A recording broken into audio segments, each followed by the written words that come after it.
الحمد لله والصلاة والسلام على رسول الله. اللهم وفقنا لما تحبه وترضاه، وبعد فسلام الله عليكم ورحمته وبركاته.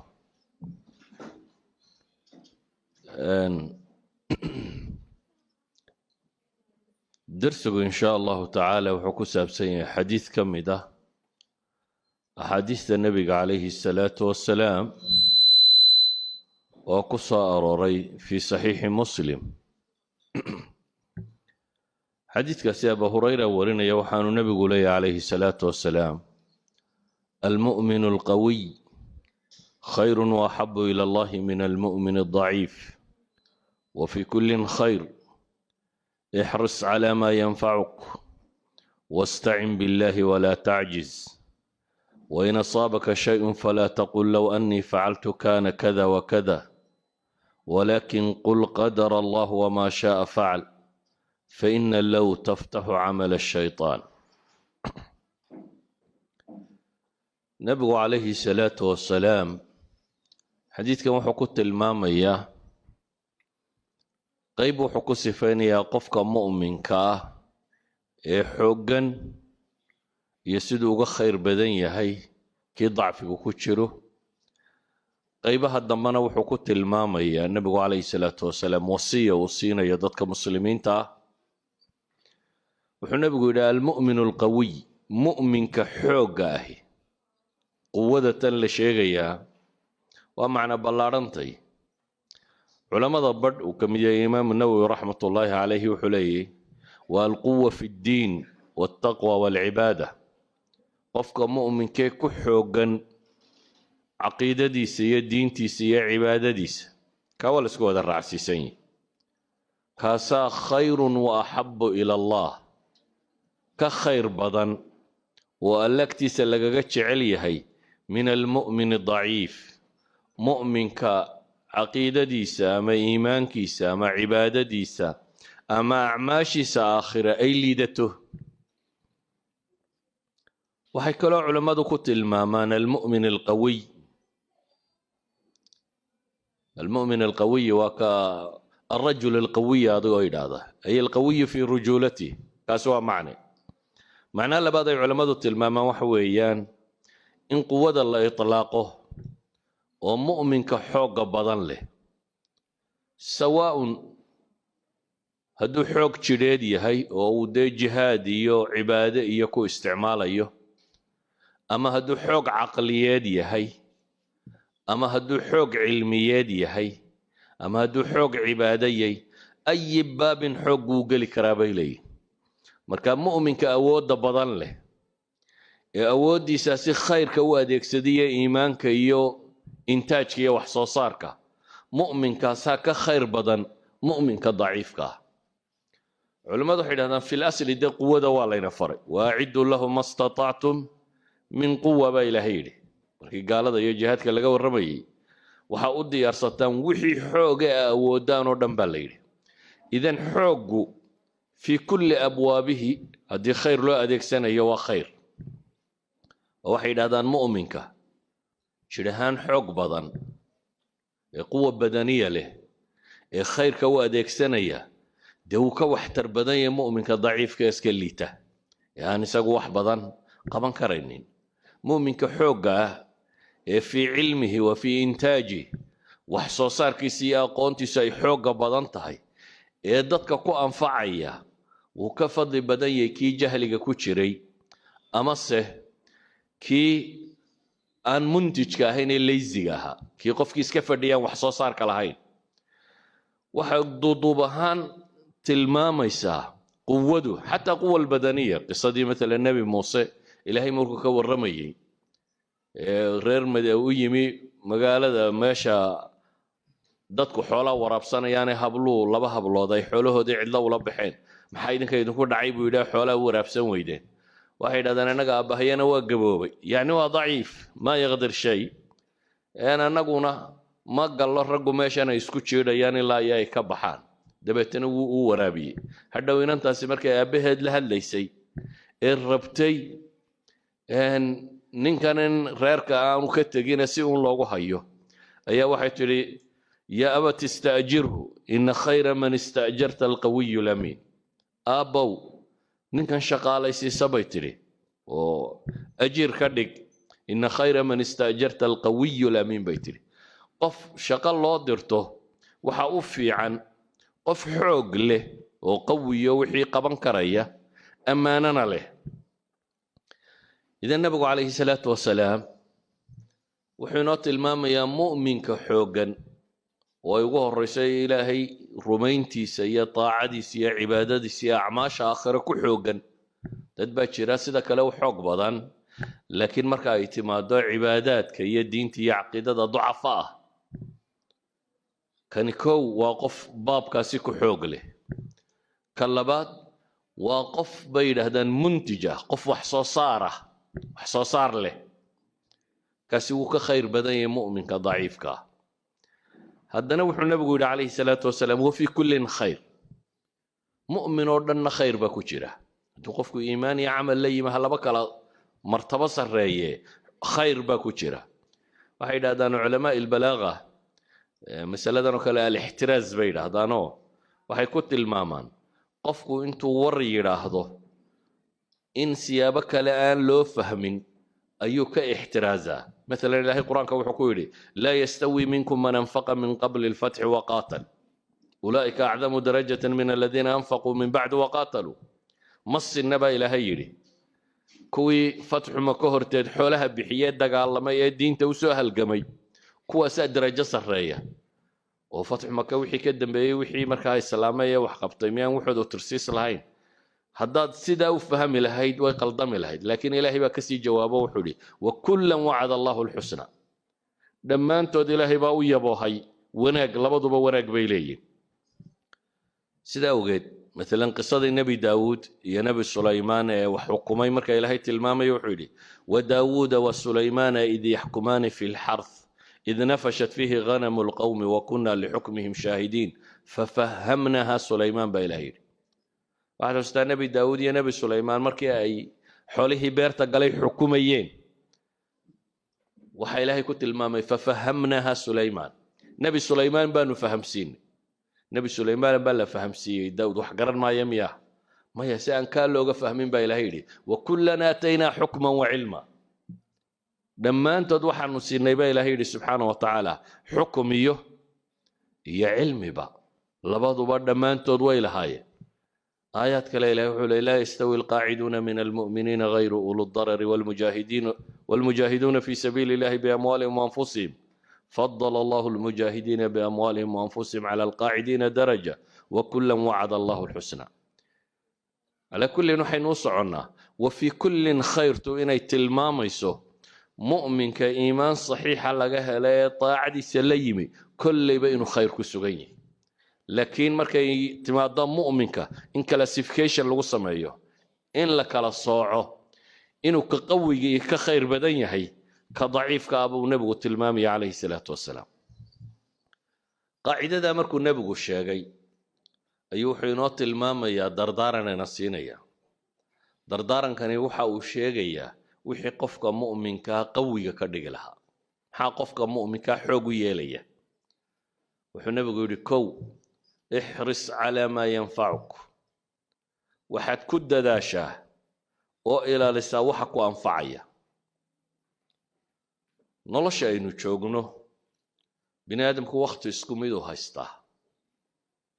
waqti isku mid ah inta badan dadku 60 jir 50 jir 70 jir meelaha waa soo wada gaadha. laakiin midhaha iyo raadka ay dunida kaga tagaan iyagoo isku waqti noola waa kala nooc. sababtay u kala noociyeenna waa masaladatan. camalka bini aadamku qabtaa waa 3 qaybood miduun. inuu yahay qayb ku anfacaysa, qayb wax tarta aakhiriya adduun manfacuun leh, iyo inuu yahay qayb wax dhibta aakhiriya adduuma dhibaato kuugu jirto, iyo inuu yahay qayb aan manfac iyo madarro toona lahayn. laba inaad ka tagtaa markaa la rabaa midna qaadatid. wuxuu nabigu leeyahay ixras calaa maa yanfacuk. waxaad ku dadaashaa waxa ku anfacaya waqtigaaga iyo maalintaada iyo xooggaaga iyo cilmigaaga iyo aqoontaada iyo hantidaada iyo garaadkaaga iyo waxaad awood leedahay oo dhan waxaad ku isticmaashaa waxa ku anfaca. taa macnaheedu waxa weeyaan waxaad ka tagtaa wixii ku dhibaya ka tag. waxaad kaloo ka tagtaa waxaan macnaha samaynaynin. dadka in badanoo ka midi waxaabay dhib ku ah waqtigoodaba, marka waxay raadinayaan waxay ku dilaan, waxay ku madadaashaan. madadaaladu waa wuxuu rabo qofku inuu waqtigiisa ku baabi'iyo, xooggiisa iyo xoolihiisa iyo caqligiisa ku baabi'iyo, aan adduunkana manfac ku lahayn aakhirana manfac ku lahayn. adduunna wax kama tarayso waxaanu wadaa, aakhirana wax kama tarayso. qofna isagu wixii dhibayay baabuu waqtigiisii ku bixiyey wax xaaraan oo aan diin ahaan ku bannaanayn oo caqiid ahaan bannaanayn oo ayuu ku bixiyey. nabigu calayhi salaatu wasalaam markaa wuxuu ina leeyahay ixris calaa maa yanfacak, calaa maa yanfacuk, ku dadaal waxa ku anfacaya. bitacbiiri ahli alcasri waa waxay yidhahdaan kun muntijan aw kun iijaabiyan. qof wax soo saar le ahaw, qof wax tara ahaw, qof wanaagga qabta noqo. noloshaada maalintii waxaad qabanaysaa waa inaad isweydiisaa ma manfac adduun buu kuu leeyahay mise manfac aakhiro kuu leeyahay. haddaad waxa labadaa ka dhex arki weydo waa wixii lagu yidhi ka tage ka tag. haddaad manfac adduun ka weydo ama manfac aakhiro ka weydo waxtar ma leh.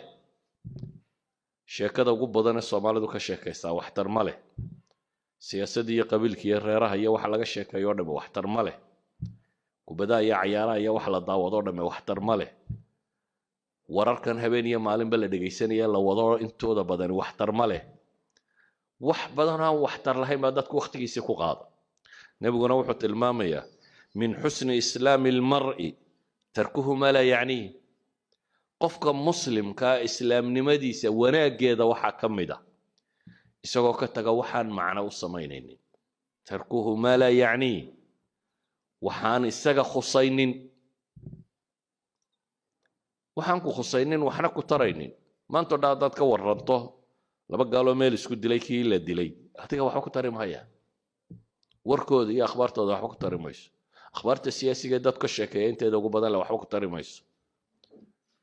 waxyaabahan ka sokeeya iyaguna cayaarahan iyo madadaadadan iyo whatsappkan iyo snapchatkan iyo waxa la wadoo dhammi akharuhum waxbaabay dhibaan aakhiriya adduunba. inta aan aakhiriya adduun manfaca ku lahaynina aan wax dhibinina waa inaan adduun iyo aakhiratoona manfac ku lahayn. marka wixii aan manfac ku jirin mid adduun iyo mid aakhiro waa inaad ku xisaabtantaa inaad waqtigaaga iyo xoolahaaga iyo xooggaaga iyo caqligaaga inaad gelinin. sidaa awgeed buu nebigu wuxuu ina leeyahay ixris calaa maa yanfacuk, wixii ku anfacaya ku dadaal. intaa kadib buu nebigu wuxuu leeyahy calayhi salaatu wasalaam wastacin billaah, ilaahayna kaalmayso. ilaahay kaalmayso macnaheedu waa in qofka mu'minka ahi wax kasta oo uu qabanayo ama uu ka fakerayo wuxuu rumaysan yahay inuu ilaahay gacantiisa ku jiro. qofka mu'minka ee dhabta ahi guruur kuma dhaco iyo cujb, isla weyni iyo anaa caqli badan iyo anaa karti badan iyo kaama rumaysana. qofka muslimkii wuxuu rumaysan yahay ilaahay inuu mar kasta u baahan yahay, mar kastaba inuu ilaahay u baahan yahay. saa daraaddeed baa ilaahay qur-aanka wuxuu ina baray mar kastoo inuu ilaahay ishortaagna inaynu akhrino iyaaka nacbudu wa iyaaka nastaciin. ilaahu adaanu ku caabudaynaa keligaa baanu kaa kaalmo dalbaynaa. qofka muslimka ahi mar kasta baahidiisa waa qof ilaahay u bandhiga, waa qof muujiya inuu yahay addoon daciif ah, waa qof rumaysan laa xawla walaa quwata ila billaah. wuxuu rumaysan yahay waa kanzun ayuu nebigu ku tilmaamaya calayhi salaatu wasalaam. cabdillaahi ibnu qays buu nebigu yidhi ma ku tusiyaa kanz min kunuuzi iljanna, khasnadaha jannada ka mida makuu sheegaa? faqultu balaa yaa rasuula allah, haa buu yidhi ilaahay rasuulkiisiiyow. xadiidka saxiixayn ku yaal nebigu wuxuu ku yidhi markaa laa xawla walaa quwata ila billah weeyaan. laa xawl xeelad malihi iyo awoodtoona ilaa billaahi mooyaane, ilaahay oo aan gargaarsada mooyaane anigu xawl iyo xeelad iyo quwo iyo itaal midna ma lihi qofka muslimka ah markaa waa qof baahidiisa ilaahay u bandhiga nabi maxamed calayhi salaatu wasalaam saxaabigii uu jeclaa ee mucaad ibnu jabal wuxuu ku yidhi yaa mucaad wallahi innii la uxibuk ilaahay baan ku dhaartay mucaada waan ku jeclahay buu nebigu yidhi calayhi salaatu wasalaam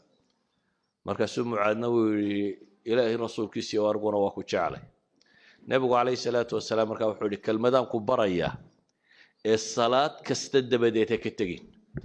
mar kastoo aad salaad tukato farala erayadan ku dhawaaq erayadu maxay yihiin waa erayada adkaarta aynu akhrino markaynu salaadaha tukanoyn allahuma acinnii calaa dikrik wa shukrik wa xusni cibaadatik wuxuu nebigu ku yidhi calayhi salaatu wasalaam mucaad ibnu jabal waxaad tidhaahdaa ilaahayow iigu gargaar xuskaaga inaan ku xuso aanan ku ilaabin inaan kuu mahadnaqo aanan kaa gaaloobin iyo si fiican inaan kuu caabudo ilaahu kaa iigu gargaardhe nebigu calayhi salaatu wasalaam markaa wuxuu inagula dardaarmayaa kow ixris calaa maa yanfacak wixii ku anfacaya inaad ku dadaasho waxaan ku anfacayn inaad ka tagto isla markaana inaad ilaahay tala saarato oo ilaahay subxaanahu watacaala aad u tala saarato wax walba wuxuu nebigu raaciyey markaa taa cagsigeeda waxaa dadka u diiday inay wax qabtaan walaa tacjis buu nebigu leeyahy calayhi salaatu wasalaam tacjis iyo tacjas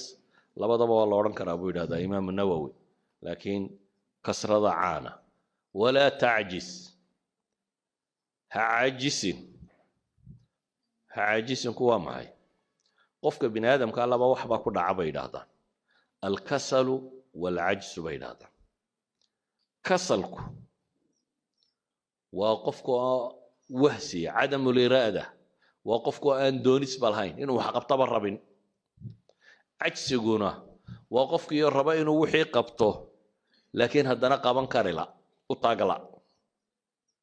cadam alqudra shaqo kastoo la qabtaa waxay dhahdaan labadan shay buu camalku ka kooban yahay inaad waxaad doonaysid iyo inaad awoodid markaasuu camalku kuu qabsoomaya inaad doonaysid inaad qabato iyo inaad awooddo nabigu calayhi salaatu wasalaam markaa wuxuu tilmaamayaa inaynan cajsinin dadka badh ayaa wax kastoo ay qabtaan taswiif ku sameeya insha allah berraan samayn doonaa war maanta aad qaban karaysaa maxaa berri camal kale u dhigo maya berraan samayn doonaa wax kasta berru u dhigaya ama maahe brogramyo iyo barnaamij buu degayaa markaasuu leeya insha allahu saasaan yeelaya sanadka dambe qur-aankaan xifdinaya sanadka dambe waxaan rabaa jaamacadda ee balas inaan kaga baxo insha allah waxaan rabaa waqtiga soo socda tijaaradaasi inaan galo waxaan rabaa kutubtaa inaan dhigto waxaan rabaa cibaadadaa inaan sameeyo laakiin afku ka leeyahay waa barnaamij afka ah camal ma gaadhayo isuma bedelayo maxay wax camala isuma bedelayo in wax la bilaangareeyaa ma xuma laakiin waxaad bilaangaraynaysaa waa inuu yahay waxaad awooddo qaban karaysa marka koowaad shay fii maqduurik waa inuu yahay waa inaad qof riyoonaya noqon dadka badh baa day dreaming adoo soo jeeda inaad riyooto maaha waxaanad samayn karayn haddaad iskaga wadwado waa riyo kale un dadkii hurdaa riyooda dadka soo jeedana qaar baa riyooda oo mar haddaad waxaanad qaban karayn aad ka fekerayso waad riyoonaysaa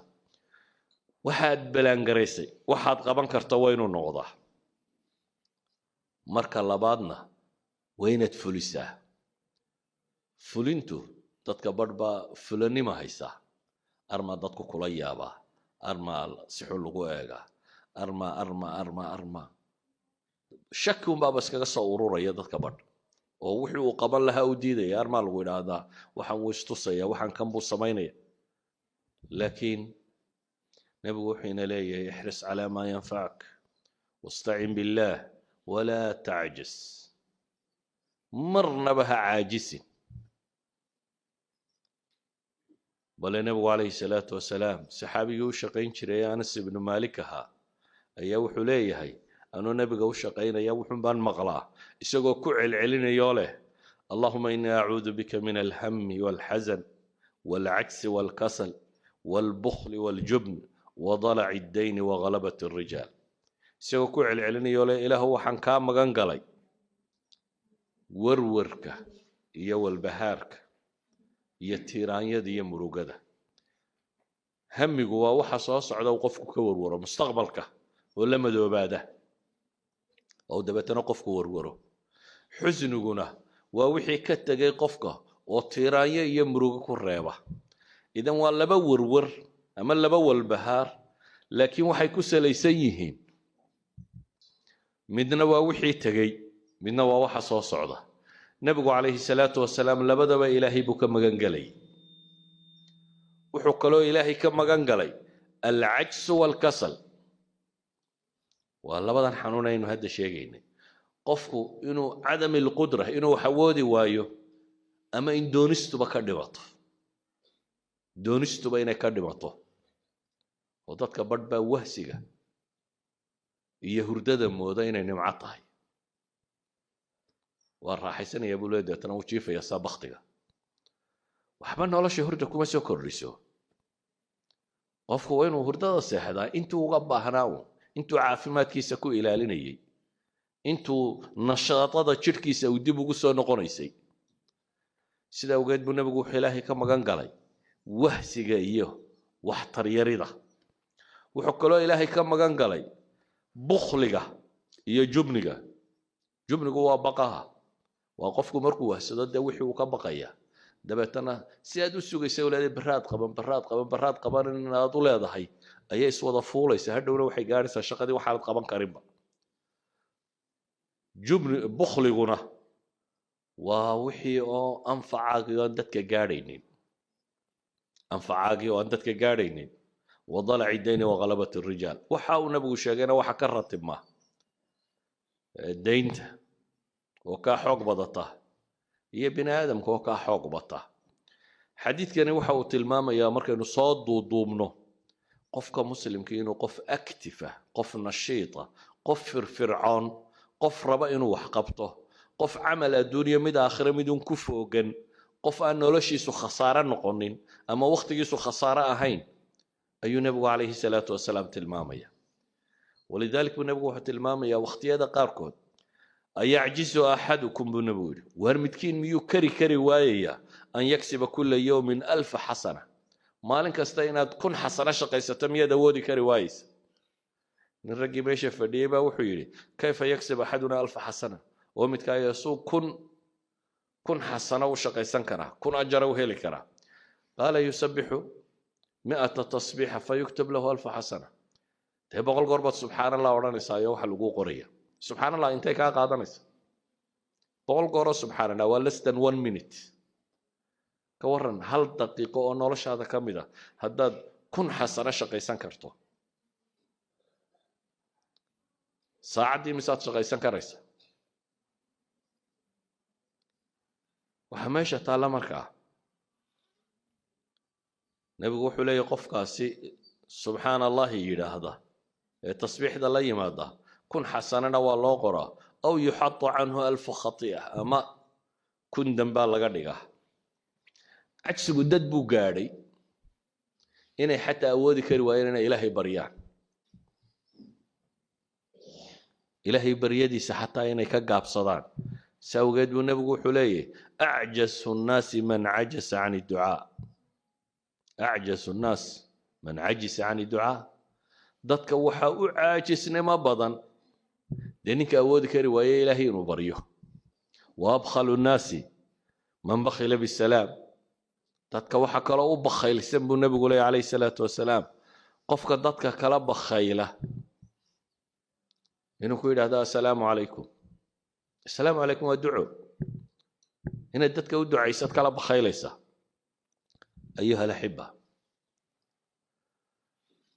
waxay leenahay cajsigu marar badan buu noqdaa jahliga. marar badan buu sababta cajsiga keenta ay tahay aqoon darrada. waayo subxaan allahi haddaanad ajarkeeda garanaynin waa aqoon darra ku haysata. aqoon darradu waxay keentaa qofku inuu waxba qaban waayo. hadaad aragto qof aydhal ah jahlnima haysata. walow uu xoog badan yahay, walow uu dakaagiisu intelligencekiisu uu sarreeyo, walow uu caqli badan yahay, mar haddaanad muntij ahayna wax soo saaraynin waxay yidhaahdaan nolosha waxaa qiimaha ku sameeya ma aha inaad caqli badantay ee waxa weeyaan bay yidhaahdaan inaad hardware kar tahay nolosha taasaa raad ku leh qof xoog wax u qabta inaad tahay garaadka badane hadduu hurdo dhalo waxba tari maayo si kastoo aad daki u tahay haddaad qof laysiyatay qof aan firfircoonayn haddaad tahay garaad bandidnu waxba kuu kordhin mayso si awgeed buu nebigu wuxuu tilmaamayaa amaba si aan aayadda qur-aana tilmaamo ilaahay subxaana wa tacaala wuxuu qur-aan ku tilmaamay qof dhan oo bini aadam ah oo intuu dembiilo noqday arday u noqday tuke qiyaas inaad tuke arday u noqotid tamardarradu halkay gaadhay saa daraaddeed baa ilaahay wuxuu leeyahy fabacatha allahu ghuraaban yabxathu fi lardi liyuriyahu kayfa yuwaari saw'ata akhiih qaala yaa waylataa acajaztu an akuuna mithla hada alguraab fawaariya saw'ata akhii faasbaxa min annaadimiin in aadamkii walaalkii dilay markuu dembiga geystay walow uu xoog weynaayo xooggaa walaalkii ku dilay uu qabay kadib aqoon darrada haysatee waxay noqotay si uu u galo meydkii walaalkii buu garan waayey ilaahay baa wuxuu u soo diray tuka markaa aqoonta ah in wax la xabaalo baray tuka kaloo dhintay god u qoday oo aasay wuxuu baray markaa in wax la xabaalo wuu halaanhalay ama wuu calaacalayo wuxuu leeyahy yaa waylataa acjaztu an akuuna mithla hada alguraab halaagaygiiyow kaalaye ma waxaan ka liitaa ma waxaan ka waxtar xumaaday inaan tukahaasoo kala noqdo idan jahligu tukuu macallinkaaga dhigi dad badanoo maanta soomaaliyeed oo iska fadhiya waxay la fadhiyaan waxay qabtaanba way garan waayeen jahligaa fadhiisiyey beer si loo qoto ma garanayo wax kale si loo sameeyo ma garanayo aqoon si loo barto ma garanayo jahli baa fadhiisiyey jahligu markaa dadka wuu duleeyaa idan aqoontu iyo cilmigu waa min alquwa almu'min alqawiy khayru axabu ila allahi min almu'min daciif wa fi kullin khayr quwada la sheegaya aqoontaa ka mid ah si awgeed ayuu nebigu calayhi salaatu wasalaam inagala dardaarmayaa istacin billaahi walaa tacjiz ilaahay kaalmayso oo isticaanadaada ilaahay kaalmayso hana caajisin qur-aankana ilaahay wuxuu inoo tilmaamayaa in badan baa ilahay wuxuu qur-aanka kaga warramaya reer banu israa'iil oo la leeyahay khuduu maa aataynaakum biquwa war waxaan diinkaanu idiin soo dejinnay war si ijtihaad iyo firfircooni iyo xoog uu ku jiro khuduu maa aataynaakum biquwa baa ilaahay leeyahy nabi muuse maxaa ilaahay leeyahy wakatabnaa lahu fi lalwaaxi min kulli shayin mawcidatan watafsiila likulli shay fakhudha biquwa wa'mur qawmaka ya'khuduu biahsaniha ilaahay nabi muuse ku leeyahy fakhudha biquwa si dadaal iyo tamari ku jirto ku qaado khuduu maa aataynaakum biquwatin wasmacuu qaaluu samicnaa wacasayna markii ilaahay uu nebi yaxye la hadlayay waxaa la yidhi yaa yaxya khudi lkitaaba biquwa war nebi yaxyow kitaabka si xooggan u qaada baa la yidhi si jiddiya si ijtihaadu ku jiro si dadaal iyo firfircooniyo ku jirto ilaahay kitaabkiisa u qaada baa la yidhi waxaa qur-aanka ilaahay uu ku sifaynayaa dadka wahsiga iyo cajsigu hayaa inay sifada munaafiqiinta tahay wahsigu ilahay wuxuu leeyahy ina almunaafiqiina yukhaadicuuna allaha wahuwa khaadicuhum waidaa qaamuu ila asalaati qaamuu kusaala munaafiqiinta ilahay wuxuu ku tilmaamay salaada hadday u kacaan waa kuwa kaca iyagoo kusaala ah iyagoo wahsi iyo caajis u hayo walaa yaatuuna asalaata ilaa wahum kusaala salaada lama yimaadaan baa ilaahay yidhi iyagoo xaaladda ku sugan mooyaane ayuha alaxiba markaad wahsato acmaashu way isfuulfuushaa wixii maanta kugu habboonaa inaad qabato markaad qaban weydo wayse sii kortaa sidaa awgeed baa ilaahay wuxuu ku tilmaamayaa yaa ayuha aladiina aamanuu ما لكم إذا قيل لكم انفروا في سبيل الله أثاقلتم إلى الأرض وردتك مؤمنين تهم حيد كل عي وهدي الله إذا هذا إلهي تيسا وصباح جهادك وصوكع أثاقلتم إلى الأرض بالله ما حد لك يدين كعس ليي يا إلهي إلهي سبحانه وتعالى ما حد لك سقرنا بيساره وكعكير ويدين أرضيتم بالحياة الدنيا من الآخرة ما أدون كآخرة كتشعلات با إلهي إلهي فما متاع الحياة الدنيا في الآخرة إلا قليل إلا تنفروا يعذبكم عذابا أليما ويستبدل قوما غيركم ولا تضروه شيئا أيها الأحبة كوا منافقين جهادك كوهسدا إلهي وحكوت المام إن الصفات كمنافقين تكمتي تاسي يا أيها الذين آمنوا خذوا حذركم فانفروا ثبات أو انفروا جميعا وإن منكم لمن ليبطئن فإن صار وحيدا كم إذا بقى إلهي مدتك بعكس قالين يفرسينيا ودبوا الريبية وحيدا هذا دراسات كعلمي جدا بحتى عافمات كغرضا ما تكشخ سواحي تلمامين دراسة تلمامين علمي هونغ كونغ يكسميه ويدتك هونغ كونغ بارين كسواحي هذين ليزي نسكي يا وحقبض لا أنت إيه السجارك bulshada keebaa dadka leyntiisa ku badan bay dhahay sigaarka waxa la wada yaqaanaa inuu sun yahay oo boysiyo dadka lahayd cagsiga iyo iska fadhiga ka batay iyagu daraasaday sameeyeen qolana 6800 meelaas ay noqotay qolana 5700 maanta waa kuwan yiraahdaa xanuunada ugu tirada badan ee bini'aadamka ku dhaca waxa keena bay yiraahdaan maxay exercise laan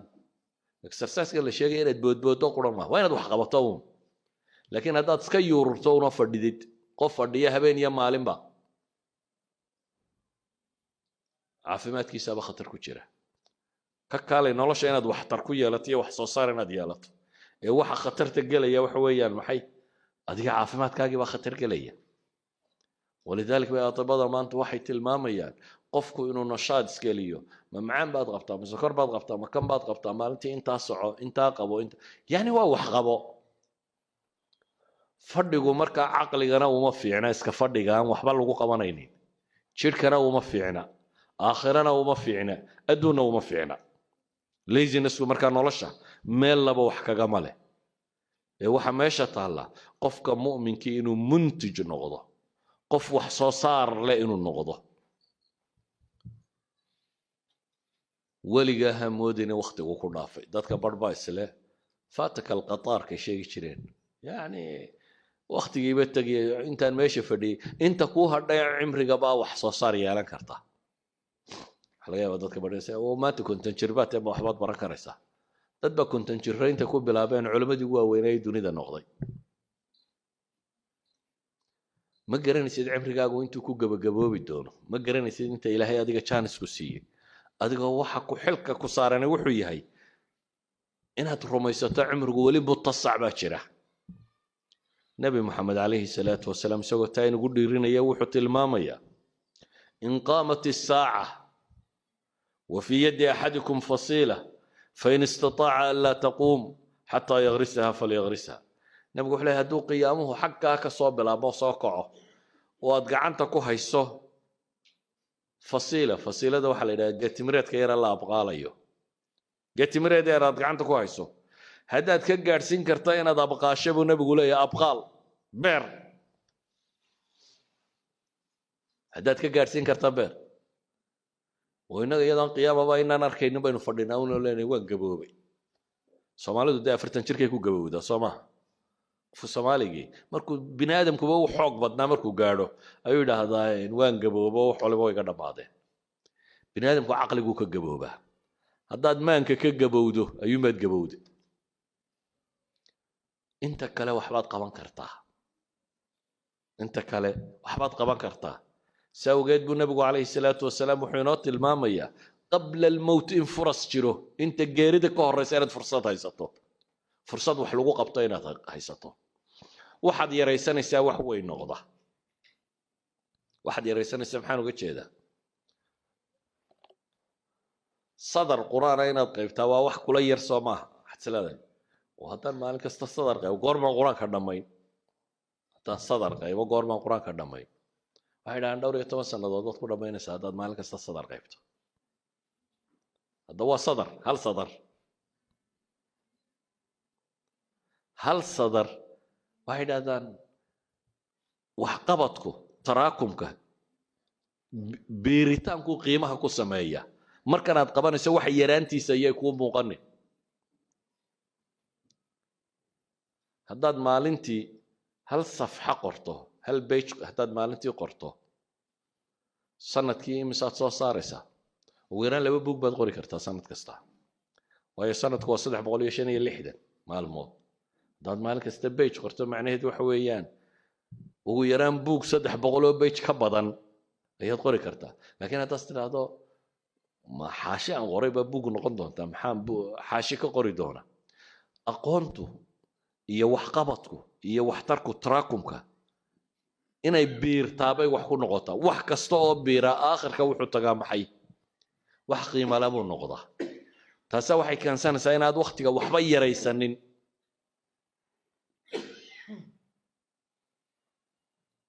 in wadaada wuxuu ii tilmaamayay jaamacad buu master degree ku qaatay isagoo shaqo kale markaa wada inta uu gaariga soo socday uu gurigiisa ku sii socda buu dhageysan jiray una cajiladii jaamacadda warkeeda inta loo duubo ayuu wuxuu dhageystaa inta maxay uu gaariga sii wado hadda inta gaariga gurigaaga jaamacadda inta tagtay gurigaaga ku sii socota inta aad dhageysato ayaad ku qalin jabin kartaa laakiin waa hadday taraakumto de waa haddaad maalin walba sida tan u dhageysanayso marka waxaan uga dan leenahay camalku iyo waxqabadku iyo waxbarashadu iyo wardigu iyo wax waliba in la biiriyaabay wax ku noqdaan in la joogteeyaabay wax ku noqdaan camalka inaad joogtayso ayuu wax ku noqonaya ilaahayna wuxuu ina leeyahay walaa tahinu walaa taxzanu waantum laclawna in kuntum mu'miniin war dadka mu'miniinta wahniyo idinku dhicin haniyad jabina hana murugoonina idinkaa koreeyaba ilaahay tilmaamaya haddaa kuwa mu'miniinatiin haddaad dariiqa iimaanka raacdaan waa koraynaysaan xataa markan awooddaadu intaad qaban kartaa ha yaraata laakiin intaa qabo sawgeed baa ilaahay qur-aanka wuxuu leeyahay waka'ayyin min nabiyyin qaatala macahu ribbiyuuna kathiir فما وهنوا لما أصابهم في سبيل الله وما ضعفوا وما استكانوا والله يحب الصابرين بدنا أنت النبي قاتل معه الربيون معي سايلا دقال قالين كوا ربي لو نسبي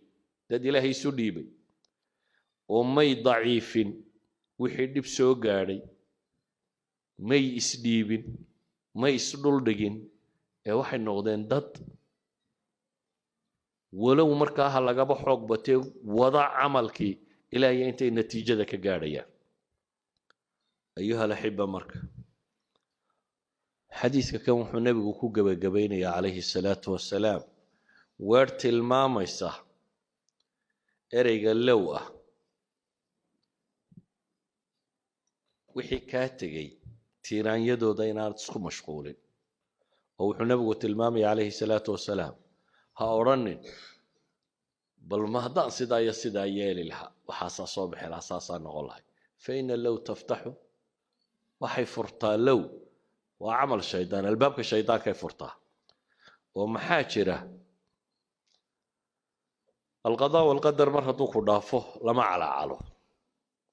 qaar baa waxay yidhaahdeen low kaanuu cindanaa maa maatuu wamaa qutiluu haddayna la joogi lahayn waa kuwo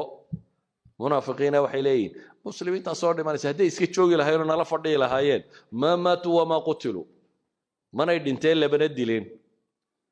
ilaahay subxaanahu watacaala wuxuu tilmaamayaa qul low kuntum fii buyuutikum labaraza aladiina kutiba calayhim alqatlu ilaa madaajicihim waar xataa guryihiina haddaa ku jirtaan intii wakhtigu ka dhammaatay geeridu way u iman lahayd baa ilaahay leeyahy subxaanahu watacaala saa awgeed low waxay culamada qaar yidhaahdaan mawducu tacliimkuunbay ku fiicantay ayaa la isticmaali karaa oo maalan jaamacad baad ka soo qalijabisay wixii aad barataa marketka aan shaqo ku lahayn qof yar baa ku yidhi ila tale markaasaa waxaad ku tidhi maanta haddaan jaaniska haysan lahaa low kaan haddaan jaaniska haysan lahaa kan maan galayna kaasaan geli lahaa وللتعليم قف كم بعد ربطين هذا والنتيجة أنا وضدا صومر يوم في عناه واحد سكوت ضيدا محي كان كلينا مرت ساس الدرادات بنبي لها لو استقبلت من أمري ما استدبرت مركي أيوت المامي دتكي صاح الدي عمرضا ما حاجة صاح الدي حلالو بكروي هدي جودي هذا هدي وضم حلالو ما بيصير هذا أنا أركيك هذا وحي صار في هذا بلاب ملها بنبي لي هدينا ما صوك حيين ضدكنا ولا حلالو بلها بنبي لي عليه الصلاة والسلام علماء واحد هذا المركع من باب التعليم يما لها هديتهاي